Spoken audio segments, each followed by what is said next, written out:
Testing the spirits. The adversary's activity during the last days. This much you should know, my adversary interferes wherever he can because it is the time of the end. His activity can be detected wherever ambiguity reigns, wherever there is confusion and where disagreements arise amongst people, which are always triggered by the one who is your enemy and my opponent. And where you notice discord between people you will also know that he is active there in order to endanger your spiritual progress, for there is no light to illuminate the darkness either. He will even try to plunge my own into confusion, although they all want what is right and believe themselves to work according to my will. For once they are brightly enlightened by me, he will surely try to obscure the light or even extinguish it completely. And then you will need great strength and have to request it from me in order to enable you to resist him if he puts you under pressure or tries to push you back into darkness.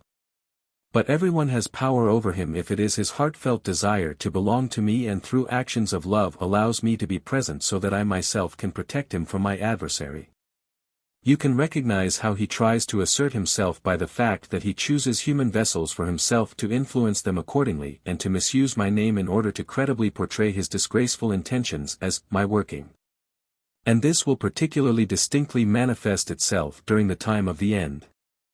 Although I announced that I will pour out my Spirit over all flesh, he will specifically make use of this promise by arrogantly daring to spread falsehood amongst people under the cover of divine activity.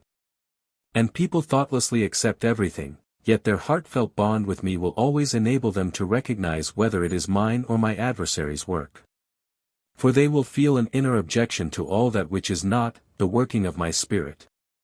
But you humans should also be careful and not thoughtlessly accept everything as truth, for he disguises himself well, because he will use all means in order to regain the souls he has lost, which had already granted me their will and which I will therefore not let fall. I must clarify this to you.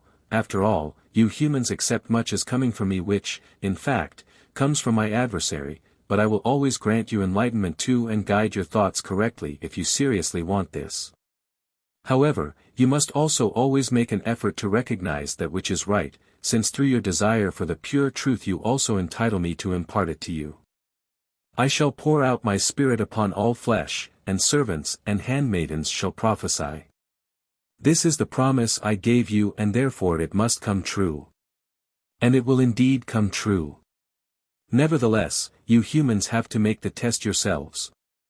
After all, you will have to admit that much has already been presented to you as coming from me, which you recognized as being wrong and misleading.